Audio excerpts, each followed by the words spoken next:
우리 다 같이 일어나셔서 성경 말씀 함께 오늘 주신 말씀 봉독하겠습니다.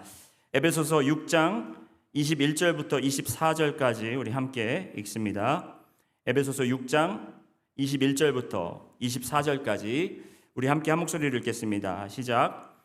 나의 사정 곧 내가 무엇을 하는지 너희에게도 알리려 하노니 사랑을 받은 형제요 주 안에서 진실한 일꾼인 두기고가 모든 일을 너희에게 알리리라. 우리 사정을 알리고 또 너의 마음을 위로하기 위하여 내가 특별히 그를 너희에게 보내었노라. 아버지 하나님과 주 예수 그리스도께로부터 평안과 믿음을 겸한 사람이 형제들에게 있을지어다. 우리 주 예수 그리스도를 변함없이 사랑하는 모든 자에게 은혜가 있을지어다. 아멘. 자리에 앉아주시기 바랍니다. 이제 장작 19주에 거쳐서 우리가 에베소서를 공부를 했는데 오늘 이제 마지막 시간이 되었습니다. 지난주에 제가 그 영적 전쟁을 하면서 갑옷에 대해서 말씀을 드린다고 했는데 그 갑옷에 대해서 하나님께서 주신 그 영적 갑옷에 대해서 설명을 하려고 하니까 너무 그게 하나하나 또 갑옷 그 도구 하나하나를 설명해 드려야 될 것 같아서 제가 그건 좀 나중에 따로 말씀을 드리기로 하고 저희가 지금 영적 전쟁에 임하고 있고 얼마나 우리가 사탄이 우리를 공격하고 있는지를 저희가 분명히 알아야 된다라는 말씀을 다시 한번 전해드리면서 오늘 말씀을 그냥 사도 바울이 마지막으로 이 에베소서의 말씀을 정리하면서 그 성도들을 위한 축복 기도를 여러분과 함께 나누며 오늘 말씀을 저도 정리하고자 합니다.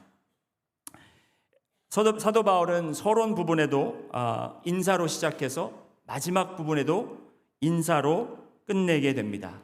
서론 부분은 주로 문안 인사로 사도 바울은 이렇게 편지를 쓸 때 문안 인사로 시작을 하고 마지막 때에는 축복 인사로 그 편지를 마치곤 합니다. 그 마지막 인사를 보면 축도 같은 겁니다. 그 교회를 위한 그 서신을 받는 분들에게 전하는 축도와 같은 것입니다. 여러분들은 축도를 어떻게 받아들이시는지 모르겠습니다. 축도할 때 보면은 이제 예배가 끝났구나 하고 미리 빠져나가시는 분들도 계십니다. 축도 시간 그러면 이제 우리가 예전에는 교회에서 이제 그 식사를 매주 했을 때는 축도 시간이 되면 식사 준비하시는 분들이 이제 나가도 되겠구나 하면서 차차차차 움직이는 그런 시간으로 생각을 했습니다. 저도 마찬가지였습니다. 저도 대학교 때 중고등부 교사로 제가 섬겼었는데 저희 아버지가 손이 딱 올라가서 이제는 저는 떠나는 시간이었어요. 이제는 나가는 시간. 왜냐하면은 그 축도 지난주에도 들었던 거고 지지난주에도 들었던 거고 똑같은 축도 그거 들어서 뭐 하나라는 생각이 저의 마음속에 있었는데 말씀을 공부하다 보니까 축도가 얼마나 중요한 것인지 제가 깨닫게 됐습니다.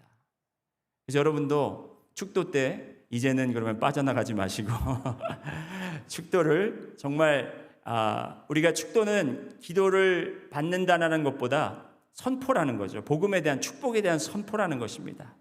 축도가 중요한 이유가 뭐냐면 하나님께서 창조하실 때 질서를 세우셨습니다. 질서를 세우셨어요. 하나님께서 가정에도 질서를 세우셨고 남편이 머리고, 그죠? 아내의 머리가 되고, 그리고 부모가 공경받을 자리에 있습니다. 그리고 그 세상의 관계도 마찬가지입니다. 임금을 세우셔서 임금이 존중받게 하고 또 임금은 나라의 백성들을 섬기게 하시고 교회도 마찬가지입니다. 교회도 제사장을 세우셨습니다. 성전에 제사장을 세우셔서 그 제사장들을 통해서 하나님께서 축복의 말씀을 전달했다라는 것입니다. 지금 시대에도 물론 목사가 제사장은 아닙니다. 하지만 제가 분명히 믿는 것은 하나님께서 이 목사에게 주신 권위 중에 하나가 이 축도를 통해서 여러분께 축복을 선포하는 거예요. 그래서 여러분께서 그 축복을 선포할 때 그거를 여러분의 것으로 받아들이셔야 한다는 것입니다. 그래서 이 축도라는 것은 베네딕션이라고 그러잖아요. 베네딕션. 라틴어로서 베네는 좋은 것, 딕션은 말. 그래서 좋은 말이라는 뜻이에요. 축복의 말이라는 뜻입니다. 그래서 여러분이 축도할 때에 그것을 정말 나의 것으로 받아들이고 그 축도의 의미를 다시 한번 우리가 기억하면서 나가야 될 필요가 있습니다. 민수기 6장 22절과 27절, 22절에서 27절까지 보시면 여기 안 나오나요? 예, 여기 나오네요. 여호와께서 모세에게 말씀하여 이르시되 하면서 아론과 그의 아들들에게 말하여 이르기를, 여러분 하나님께서 모세를 통해서 아론과 그의 아들들에게 말하라고 전하시죠. 여기도 분명히 순서가 있는 겁니다. 그리고 아론과 그의 아들들에게 말하여 이르기를 너희는 이스라엘 자손을 위하여 이렇게 축복하여 이르되 하면서 축복을 하는 그 선언문, 그 선포를 가르쳐주고 있습니다. 여기 24절, 25절, 26절 우리 한번 함께 읽어보실까요? 24절부터 시작. 여호와는 내게 복을 주시고 너를 지키시기를 원하며 여호와는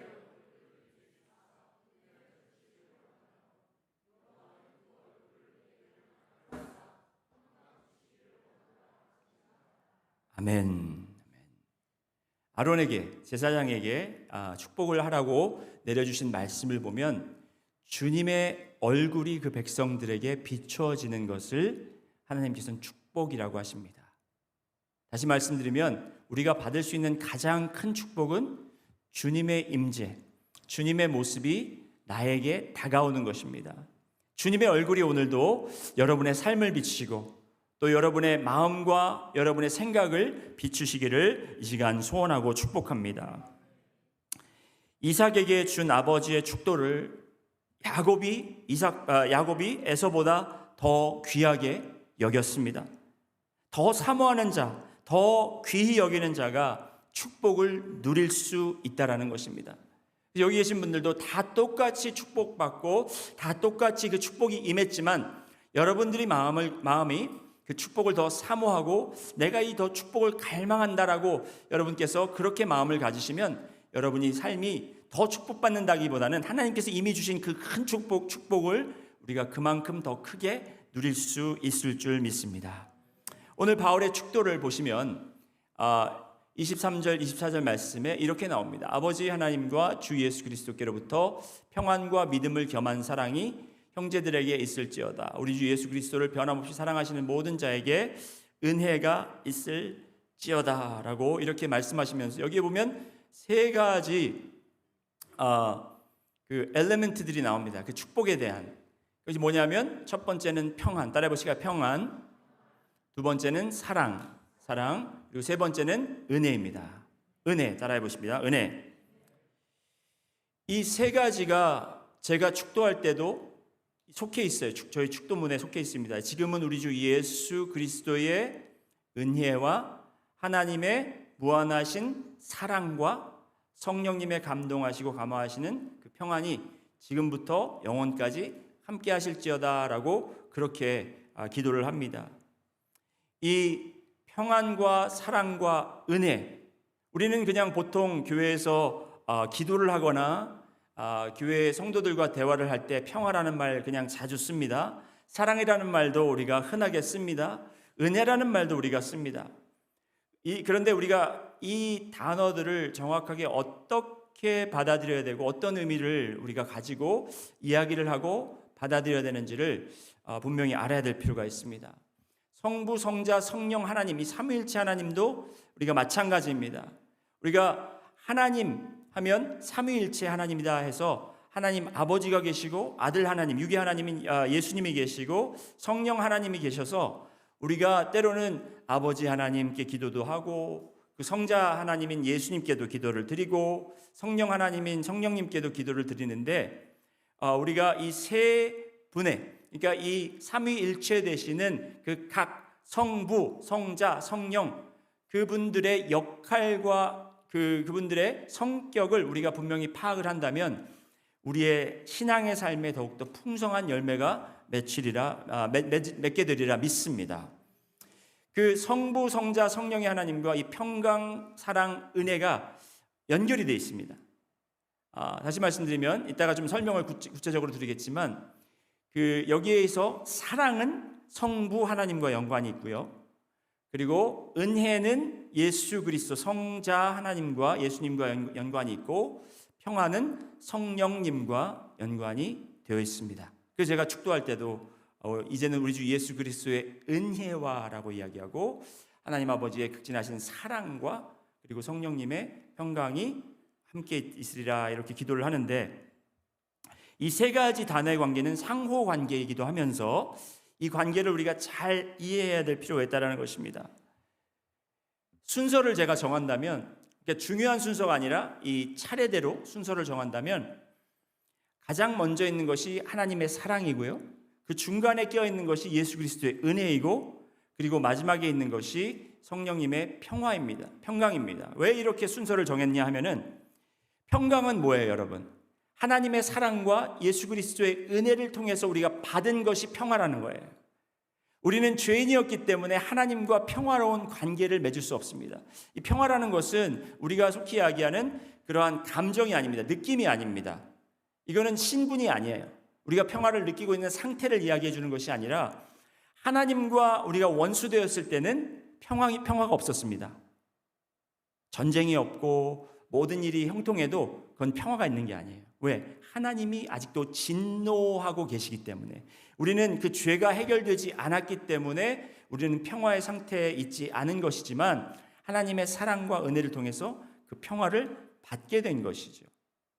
그렇기 때문에 하나님의 사랑에서부터, 하나님의 사랑은 우리를 그 죄인의 상태로 그대로 내버려 두시지 않기를 원하시기 때문에 사랑으로 우리를 찾아가시고 사랑으로 우리를 회복시키셨는데, 그 방법이 바로 예수 그리스도를 통한 은혜라는 것, 그 세 가지의 관계를 여러분이 이해하시기를 부탁드리겠습니다. 먼저 은혜에 대해서 여러분과 나누기를 원합니다.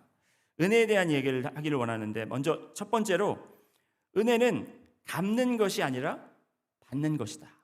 따라해 보실까요? 은혜는 갚는 것이 아니다, 받는 것이다. 은혜하면 떠오르는 전래동화가 있습니다. 바로 은혜 갚은 까치 이야기입니다. 여러분, 은혜 갚은 까치 이야기 아시나요? 모르시는 분도 계시나 봐요. 안 되는데, 모르시면 안 되는데. 아시잖아요. 어떤 선비가 길을 가다가 구렁이가 이제 까치 새끼들을 잡아먹는 걸 보고 활을 쏴서 그 구렁이를 죽였는데, 이제 가다 보니까 날이 저물어서 그 묵을 곳을 찾다가 어떤 불이 켜 있는 집을 보고 한적한 곳에, 깊은 산속 깊은 곳에 가서 내가 여기서 하루를 묵어도 되겠냐 했더니 젊은 여자가 하나 있는 거예요. 여러분, 우리 목회자들은 그런 상태에서는 절대로 그런 데 가서, 여자 혼자 있는 데 가서 자면 안 되죠. 예. 전래동화가 거기서부터 잘못된 건데 이 사람은 어쨌든 거기서 묵게 됩니다. 아니나 다를까 밤에 이 여인이 구렁이로 변해서 이 남자를, 이 선비를 칭칭 감고 새벽에 깼는데, 보니까 이 구렁이가 죽이려고 하는 거예요. 아까 낮에 이 화살로 죽였던 구렁이가 남편 구렁이였던 겁니다. 처음 들으시나 봐요, 이 얘기. 제가 더 놀랍네요. 이거를 하면서 이렇게 들으시니까 정말 모르셨어요, 이 이야기를? 아시죠? 아시는데 일부러 그러시는 거죠? 제가 반응을 원하시니까 일부러 그러시는 것 같아요, 그렇죠? 그래서 이 구렁이가 그러잖아요. 이 새벽까지 저 옆에 있는 종이 3번 울리지 않으면 너는 죽은 목숨이다. 누가 그 새벽에 종을 울리겠습니까? 그런데 땡땡땡 하고 3번 울린 거예요. 그래서 할 수 없이 이 구렁이가 풀어주게 되고 선비는 살게 되는데, 나가서 보니까 그 종을 울린 장본인은 누구냐?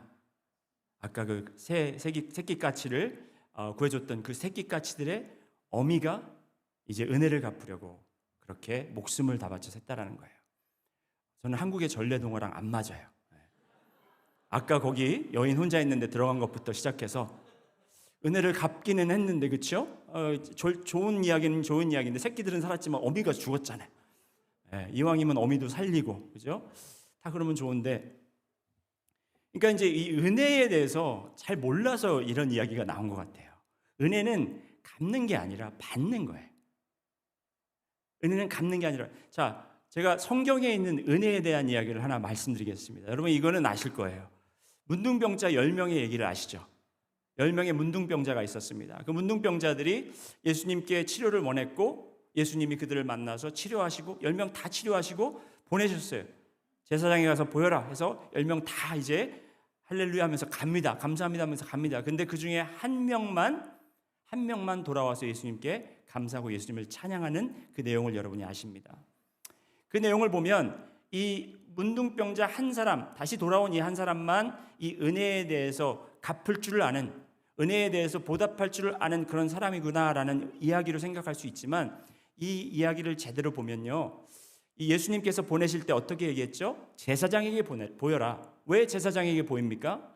왜냐하면 제사장의 역할이 이 병이 이게 더러운 것인지 아니면 거룩한 것인지 더럽지 않은 것인지 불결한 것인지를 이제 판단할 수가 있거든요.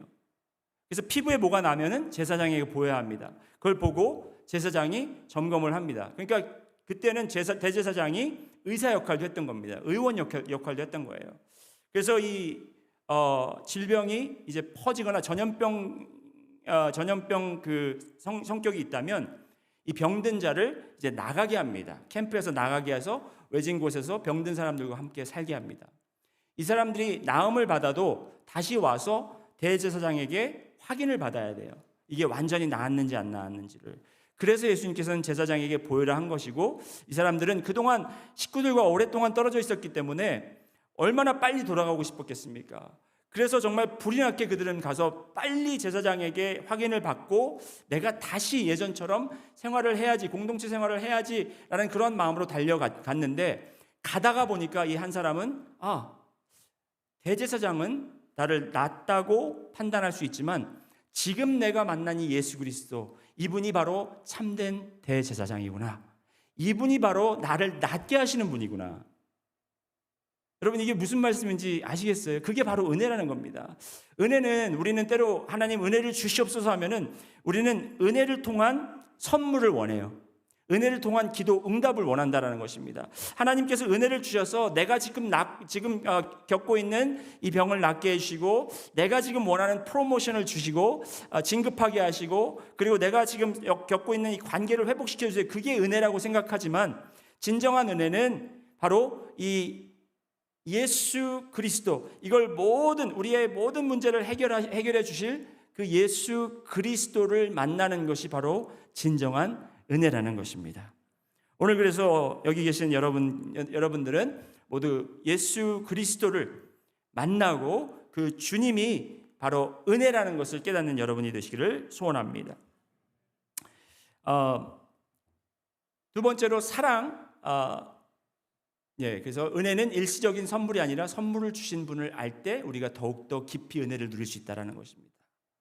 우리는 다 은혜를 받았습니다. 여러분, 오늘도 제가 이제 나가서 여러분을 이제 인사하면 잘 다녀오셨습니까? 이거 피곤해 보이시네요. 그런 말 하시겠죠? 굉장히 식상한 말을 하시겠죠? 그러면서 은혜 받았습니다, 이런 이야기도 할 거예요. 오늘 말씀에 은혜 받았습니다. 근데 그 은혜는 일시적인 게 아니라는 거예요. 여러분이 이미 예수 그리스도에 대한 은혜를 깊이 이해하시고 여기서 예수님을 만났다면, 제가 말씀을 아무리 좀 이렇게 뭐라 그럴까요? 뒤죽박죽해서 말씀을 잘못 전하는 건 아니지만 좀 그렇게 전할지라도 여러분께서 은혜가 되는 거예요. 왜? 내 안에 주님이 살아계시기 때문에, 내가 주님을 만났기 때문에, 내가 주님 안에서 행복하기 때문에, 그런 은혜가 여러분에게 차고 넘치기를 원합니다. 두 번째로 사랑에 대한 이해에 대해서 말씀드리겠는데, 사랑은 바로 은혜의 원천인 것입니다. 은혜의 원천. 따라해 보실게요. 은혜의 원천. 은혜의 축복을 받으려면 그 은혜의 원천인 곳으로 가야 하는 것이라고, 제가 가야 한다라는 것을 말씀드리기 원합니다. 바로 그 은혜의 원천이신 하나님의 사랑은 절대로 메마르지 않습니다. 하나님이 세상을 이처럼 사랑하사 독생자를 주셨다는 거예요. 예수 그리스도가, 그 은혜의 예수 그리스도가 이 땅에 오신 이유가 바로 하나님이 세상을 사랑하셨기 때문이라는 거예요. 아버지 하나님의 그 사랑 때문에 그 아들 독생자, 정말 불가능했고 우리는 죽을 수밖에 없었던 우리지만 하나님의 사랑으로 인해서 우리를 찾아오시길 원했고 그 무너진 관계를 회복하시기 원했다는 것입니다. 바로 그 하나님의 사랑이 그 은혜의 그리고 사랑의 원천이라는 것입니다. 어거스타 조지아에서 저희가 3년 동안 살았는데, 그 어거스타 조지아 하면 유명한 골프장이 있습니다. 어거스타 내셔널이라고. 거기는 정말 누구나 한번 골프를 좋아하는 분이라면 누구나 한번 가보기를 원하고, 골프 선수들도 거기서 상을 따는 것을, 거기서 1등하는 것을 가장 원한다고 그래요. 그런데 어거스타에 그 골프장 말고 또 하나의 유명소가 있습니다. 그 유명소는 뭐 그렇게 유명하진 않아요. 잘 알려지진 않았지만 어거스타에 살고 있는 그 시민들에게는 잘 알려진 곳입니다. 그곳이 바로 Flowing Well이라는 곳입니다. 약수터예요. 근데 Flowing Wells라고 예전부터 그곳에서 물을 퍼먹으면 오래 살고 그곳에서 물을 퍼먹으면 아픈 병도 낫는다라는 그런 이야기가 있어요. 그래서 사람들이 정말 새벽마다 줄지어서 거기서 약수터에서 물을 퍼갑니다. 저희가 있는 기간은 팬데믹 기간이라 사람들이 많지 않았지만 거기서 이제 오랫동안 기다려서 물을 퍼오고 하는데 교회 그 성도님 중에 한 분이 저희 식구들 먹으라고 물을 1갤런을 이렇게 퍼다 주셨어요. 그런데 그 비유로 말씀드리면 그 통을 가지고요, 그 물통을 가지고, 그 물통이 물론 요만큼 조그마하지 않았죠. 1갤런짜리니까 큰 물통인데, 그 물통을 우리가 다 거기에 있는 물을 마시고 비우면 우리는 어떻게 생각합니까? 다 마셨네? 다 떨어졌네? 그렇게 생각하죠. 그러니까 하나님의 사랑은, 우리가 때로는 하나님의 사랑을 우리가 가지고 있는 컵에 담아서 그 사랑의 크기를 우리가 측정할 때가 많다라는 겁니다. 하나님 나를 요만큼밖에 사랑하시지 않네? 하나님 얼마나 저를 사랑하십니까? 홀짝홀짝. 하나님 사랑이 좀 줄었네요? 가벼워졌네요? 이렇게 생각한다는 거예요. 그런데 하나님의 사랑은 바로 우리에게 그 떠다 주는 것도 중요하지만 그 생수가, 그 약수가 어디에서 나오는지를 가르쳐주면 우리가 거기에서 끊이지 않는 그 물에서 퍼먹을 수 있는, 바로 그것이 그 사랑을 체험하는 것이라는 것입니다. 아까와도 같은 말이에요. 예수님이 그 자체가 은혜이기 때문에, 은혜인 것 마찬가지로 하나님 그분 자체가 사랑이시라는 겁니다. 우리가 느끼고 우리가 담을 수 있는 것만큼이, 우리가 누릴 수 있는 것만큼이 사랑이 아니라, 그분은 우리가 아무리 퍼다 마셔도, 아무리 가져다 마셔도 절대로 마르지 않는 바로 원천이라는 것입니다. 하나님의 사랑은 이만큼 크고 놀라우시다라는 것입니다. 이 사랑을 고백하는 것, 이 사랑을 선포하는 것이 바로 이 축복 기도라는 겁니다. 하나님의 무한하신 사랑과 하나님의 정말 이 바운드리 없는, 경계선이 없는, 그리고 끊임이 없는 이 사랑을 받으라는 것, 이 사랑 앞에 나오라는 것, 바로 이것이 축복 기도라는 것입니다. 그래서 마지막으로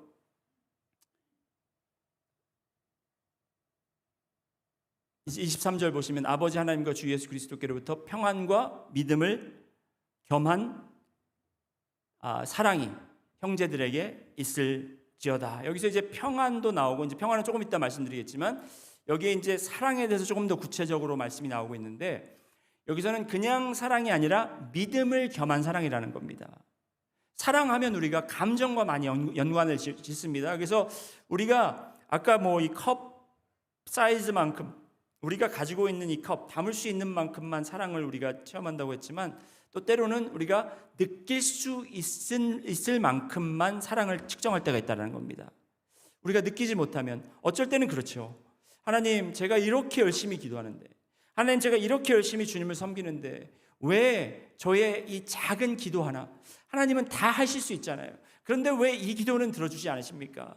주님, 저를 사랑하지 않으시나 봅니다. 주님, 제가 잘못한 게 있나 봅니다. 이렇게 생각할 때가 있다는 거예요. 그런데 여기서 분명히 이 바울의 축도, 짧은 축도지만 여기서 분명히 알 수 있는 것은, 이 사랑은 감정이 아니라 믿음이라는 겁니다. 따라해 보실까요? 사랑은 감정이 아니다, 믿음이다. 사랑은 믿음입니다. 하나님께서 나를 사랑하고 계시구나. 내가 지금 어떠한 상황에 놓여 있을지라도 하나님께서 나를 사랑한다라는 것을 믿는 것이 바로 우리에게 축복이라는 것입니다. 여러분, 지금 여기는 지금 얼굴 뵈면 다 평안해 보이시고 행복해 보이십니다. 그리고 그런 줄 믿습니다. 그런데 여러분 마음속에 지금 어떠한 고통이 있고 어떠한 염려가 있는지는 저는 알 수 없습니다. 그것 때문에 여러분이 주님 앞에 나오는 것이 꺼려지고, 아니면 또 주님을 더욱더 믿기를 원하지만 우리가 주님과 멀어져 있다라는 느낌을 받을 수 있습니다. 하지만 특히 그런 분들에게 오늘 이 말씀으로 위로와 축복을 드리기 원하는데, 주님은 여러분을 사랑하십니다. 너무너무나도 사랑하십니다. 자기의 아들을 내어줄 만큼 여러분을 사랑한다는 것입니다.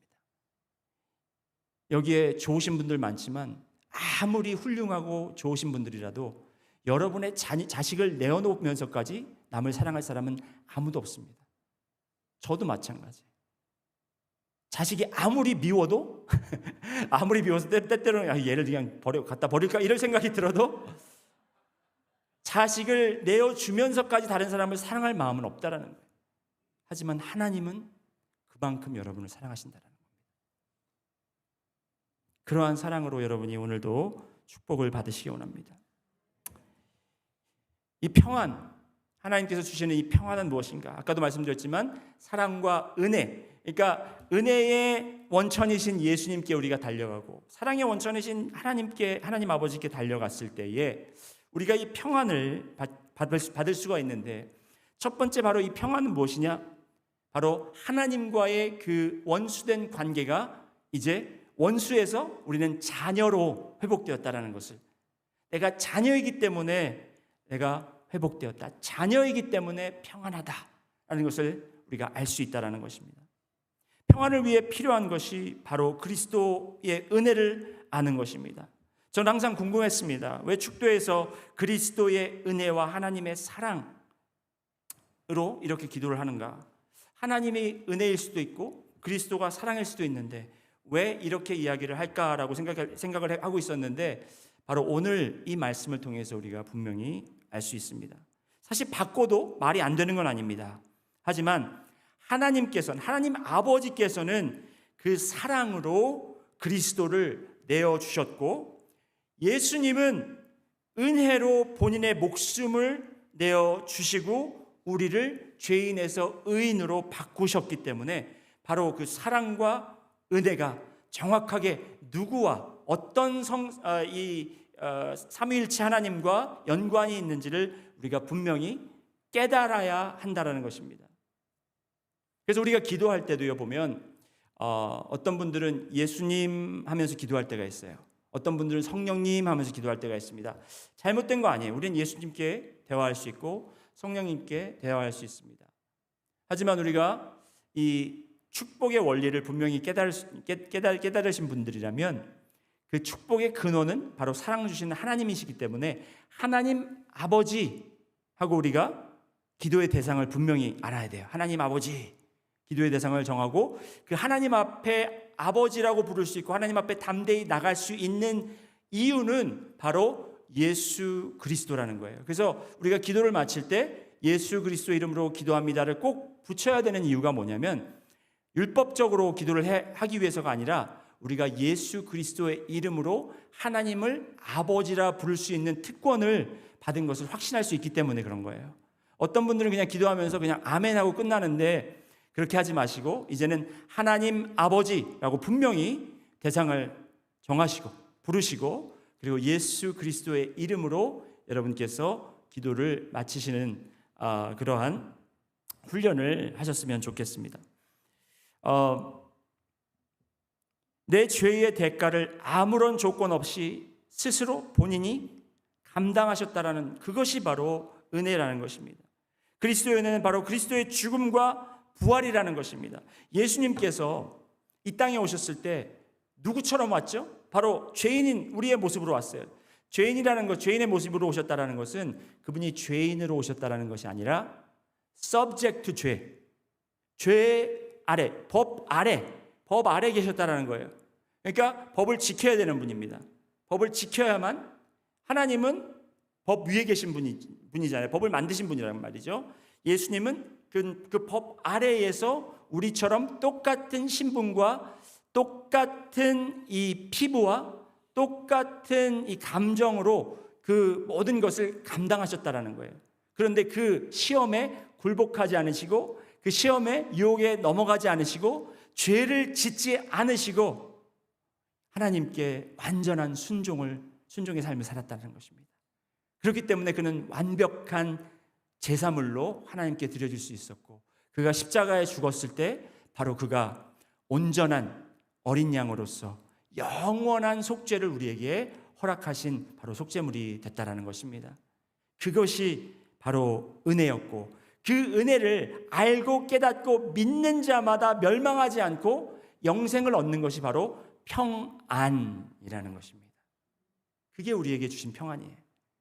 그래서 우리가 축도는 짧지만 그 그리스도의 주신 평안을 여러분의 삶 속에서 누리고 사시는 여러분들이 되시기를 원합니다. 우리가 그 죽음의 문제가 해결되면 두려울 게 아무것도 없어요. 두려울 게 아무것도 없어요. 우리가 거기 에콰도르 가서 과약길 갔더니 약간 위험한 건 알았습니다. 그런데 저희가 돌아오는 날 제가 공항에서 그 어떤 미국인 한 명을 만났어요. 한국인과 결혼한 미국인이 저희와 같은 비행기를 타고 왔습니다. 짐을 찾는데 그분이 그러는 거예요.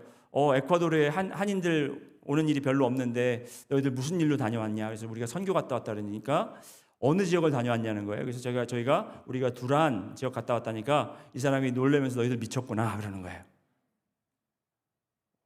굉장히 위험한 지역이었더라고요. 저희가 가기 일주일 전에 거기서 교회 근처에서 7명이 죽었어요. 네. 그리고 아직도 아까도 말씀드렸지만 코로나 바이러스 때문에 두려움에 떨고 있어서 사람들이 만나고 싶지 않아 하는 거예요. 저희가 이제 나가서 전도도 좀 해야 되고 이러는데 밖에를 못 나가게 하는 거예요. 저희가 들어올 때마다 그 철문들을 똥꽝꽝 걸어 잠그시고 왜 그러나 그랬더니 그게 위험한 지역이었더라고요. 그런데 그 위험함, 그러한 어려움, 그런 violence, 그리고 또 그런 disease, virus 이런 것을 생각하면 우리가 덜컥 드는 생각이 뭐냐면 죽음이에요. 죽음. 결국엔 죽음에 대한 두려움 때문에 우리가 아무것도 하지 못하고, 죽음에 대한 두려움 때문에 우리가 굉장히 소극적으로 돼버리고 조심하게 되는 건 맞습니다. 그런데 이 죽음에 대한 우리가 근본적으로 가장 두려워하는 이 문제를 예수 그리스도의 부활로, 예수 그리스도의 승천으로 해결시켰다는 거예요. 물론 우리는 죽습니다. 결국에는 우리는 다 죽을 겁니다. 그렇지만 우리가 죽음에 대해서 두려워할 필요가 없는 것은 바로 우리에겐 부활이 있고 생명이 있기 때문에 그렇다는 거예요. 그래서 이 평안은 어떤 평안이냐? 전쟁과 기근에서 우리가 평화로운 상태를 이야기하는 것이 아니고, 내가 가장 두려워하는 이렇게 하면 위험할까? 저렇게 하면 내가 죽을 수 있지 않을까? 내가 이렇게 하면 병 걸리지 않을까? 내가 이렇게 하면 가족과 생이별하지 않을까? 이러한 생각들, 이러한 두려움에서 하나님께서 완전히 해결시켜 주시고 해소해 줬다라는 거예요. 너희에게 평안이 있을지어다. 자, 옆에 분들하고 한번 이렇게 인사 나누겠습니다. 당신에게 평안이 있을지어다. 이렇게.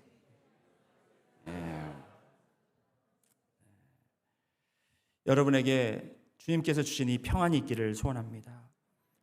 그런 평안이 스데반 집사에게는 있었습니다.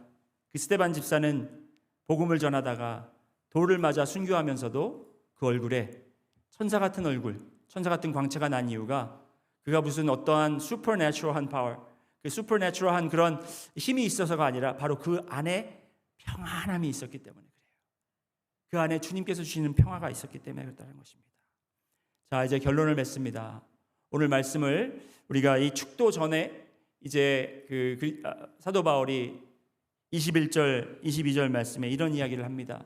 나의 사정 곧 내가 무엇을 하는지 너희에게도 알리려 하노니 사랑을 받은 형제여 주 안에서 진실한 일꾼인 두기고가 모든 일을 너희에게 알리리라. 여기서 두기고라는 사람을 소개합니다. 사도 바울이 이 서신을 적을 때 항상 동역자들의 이름을 적습니다. 사도 바울이 쓴 13권의 서신을 다 통틀어 보면 100여 명이 넘는 이 동역자들을 소개하고 있다는 것입니다. 여러분, 우리에게는 이러한 동역자들이 있습니다. 우리 먼저 능력 침례교회 성도님들이 한 동역자가 되셨습니다. 바로 이것이 교회라는 것이죠. 그 동역자가 얼마나 중요한가를 우리가 깨닫습니다.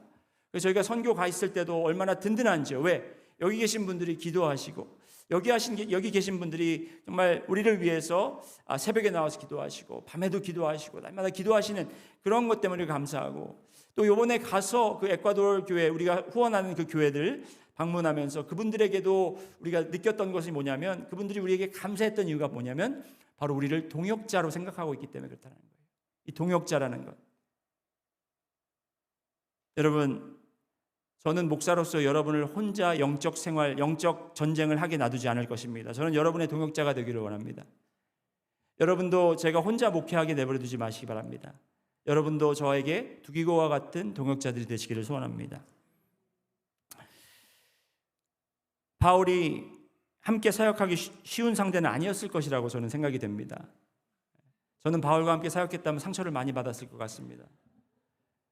왜냐하면 그는 말을 좀 이렇게 거르지 않고 하시는 분인 것 같고, 그리고 또 목적이 분명하면 그 목적 달성을 위해서 사람 이렇게 버리고 가는 거는 쉽게 하시는 분이기 때문에 저는 바나바 같은 사람과 사역하기 원합니다. 그런데 이러한 바울에게도 두기고와 같은 동역자들이 있었다라는 것입니다. 저는 바울처럼 훌륭한 사역자가 아닙니다. 하지만 하나님께서 분명히 부르신 사역자임은 제가 알고 있습니다. 하나님께서 부르셨어요. 그렇기 때문에 제가 이렇게 사역을 하고 있습니다. 그리고 또 이 부족한 저에게도 두기고와 같은 분들을 붙여주심을 저는 분명히 믿습니다. 근데 이왕이면 제가 목회를 이제 마무리하면서 그때가 되면 여러분, 이 바울이 두기고의 이름을 이야기했던 것처럼 여러분의 이름을 이야기하고 싶어요. 박래희 목사 서신에 내가 들어가려고 내가 신앙생활 하나 이렇게 생각할 수 있겠지만 그렇게 하지 마시고 그렇게 하라는 것이 아닙니다. 근데 우리가 사역은 함께 해 나가야 되는 것이고, 우리는 지금 이 능력 침례교회라는 한 배를 타고 나가고 있다는 거죠. 그래서 이왕이면 이 배를 타고 갈 때 우리가 서로의 원수가 되는 것이 아니라 서로의 동역자가 되어서 우리가 함께 신앙의 여정을 함께 가기를 원합니다. 22절 말씀에 보면 우리 사정을 알리고, 누가? 두기고가 우리 사정, 지금 여기 로마에 있는 이 사정을 알리고 또 너희 마음을 위로하기 위하여. 그들의 마음이 지금 어떤 상태입니까? 지금 바울이라는 그들이 보는 영적 리더가 지금 감옥에 오랫동안 갇혀 있고, 그는 나올 기색이 보이지가 않고, 그리고 그는 점점 더 쇠약해져 가는 모습을 봅니다. 그러면서 교회는 흔들리고 있었습니다. 그들의 마음은 흔들리고 있습니다. 우리가 열심히 하면 우리도 저처럼 되지 않을까? 우리도 저 사람처럼 어려움을 겪지 않을까? 그러한 생각과 그러한 걱정과 염려를 가지고 있을 때 그가 두기고를 보내서 그들을 위로하기를 원하는데, 그 위로가 걱정하지 말아라, 잘 될 것이다, 걱정하지 말아라, 나는 풀려날 것이다, 이것이 아니라 바로 오늘 이 말씀, 아버지 하나님과 주 예수 그리스도께로부터 평안과 믿음을 겸한 사랑이 형제들에게 있을지어다. 우리 주 예수 그리스도를 변함없이 사랑하는 모든 자에게 은혜가 있을지어다. 여러분, 우리 정말 지난 3년, 4년 힘들었어요. 그렇죠? 너무 힘들었습니다. 우리 사랑하는 사람들도 많이 보내드렸습니다. 그렇죠? 쉽지 않았습니다. 지금 회복하고 있는 것처럼 보이지만 아직도 우리는 그 상처들을 품고 가고 있습니다. 우리에게 위로가 되는 것은 앞으로 더 쉬워질 거야, 앞으로 잘 될 거야, 이런 말이 위로가 되지 않습니다. 잠시는 위로가 될 수 있겠죠. 그런데 제가 분명히 아는 것은 앞으로 더 어려워질 겁니다. 앞으로 더 힘들어질 겁니다. 죄송합니다. 근데 그게 사실이에요. 성경 말씀 보면 하나님이 오실 때 여러분 그렇게 되게 돼 있어요. 그럴 때일수록 우리가 더 흔들리고 더 세상 사람들과 같이 우리가 정말 처지고 뒤처지고, 그리고 또 더 우리를 막 안전 속에서 보호하기 위해서 우리가 스스로 하는 것이 아니라 우리가 두려움을 내어놓고 주님께서 주시는 그 평안을 우리가 가지고, 평강을 가지고 주님이 주시는 그 사명을 감당해야 되는 것이 바로 교회의 임무라는 거예요.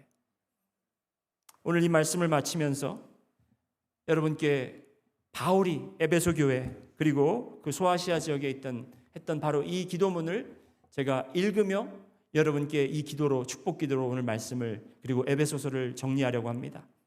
여러분 한번 이 기도를 받아보시겠습니까? 우리 다 같이 눈을 감으시겠습니다. 아버지 하나님과 주 예수 그리스도께로부터 평안과 믿음을 겸한 사랑이 형제들과 자매들에게 능력 침례교회에 있을지어다. 우리 주 예수 그리스도를 변함없이 사랑하는 모든 자에게 은혜가 있을지어다. 아멘. 하나님 감사합니다. 주님께서 이 에베소서를 통해서 교회가 왜 생기게 되었고 시작되었고 교회가 어떤 사명을 감당해야 되는지를 알게 하셨습니다. 주님, 우리가 이것을 진정한 축복이라고 깨닫고 신령한 축복받은 자들로서 주님의 백성들로서 살아갈 수 있도록 하여 주옵소서.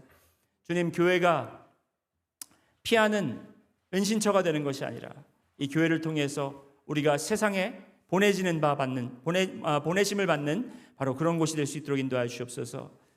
아버지 하나님, 우리는 아무것도 두려워하지 않고 죽음까지도 두려워하지 않고 주님의 사명을 감당하는 자들 되기를 원합니다. 주여, 우리의 마음을 성령으로 연합시켜 주시옵시고 아버지와 그리고 아들과 성령의 이름으로 우리도 하나로 주님께서 연합시켜 주실 줄 믿습니다. 감사드리며 예수님 이름으로 기도드렸습니다.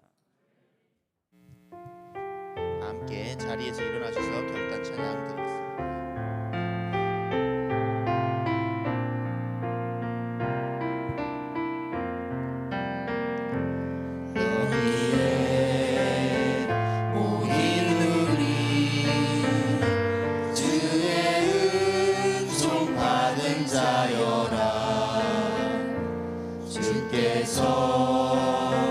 이 자리에 함께 계심을 아노라. 언제나 주님만을 찬양하며 따라가리니 시험을 당할 때도 함께 계심을 믿노라. 이 믿음 더욱 굳세라. 주가 지켜주신다. 어두운 밤에도 주의 밝은 빛 인도하여 주신다. 주님이 뜻하시니 헤아리기 어렵더라도 언제나 주 뜻 안에 내가 있음을 아노라. 사랑의 말씀들이 나를 더욱 새롭게 하니 때로는 넘어져도 최후 승리를 믿노라. 이 믿음 더욱 굳세라. 주가 지켜주신다. 어두운 밤에도 주의 밝은 빛 인도하여 주신다. 이 믿음 더욱 굳세라. 주가 지켜주신다. 어두운 밤에도 주의 밝은 빛 인도하여 주신다.